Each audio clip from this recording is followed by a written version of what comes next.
ഓർമ്മിക്കുവാൻ ഞാൻ നിനക്കെന്തു നൽകണം? ഓർമ്മിക്കണം എന്ന വാക്കുമാത്രം. ഓർമ്മിക്കുവാൻ ഞാൻ നിനക്കെന്തു നൽകണം? ഓർമ്മിക്കണം എന്ന വാക്കുമാത്രം.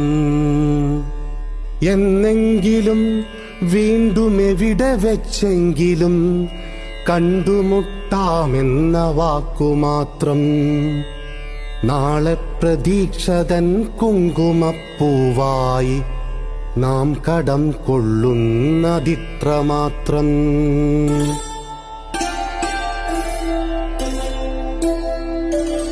രേണുകേ, നാം രണ്ടു നിഴലുകൾ, ഇരുളിൽ നാം രൂപങ്ങളില്ലാക്കിനാവുകൾ. പകലിന്റെ നിറമാണു നമ്മളിൽ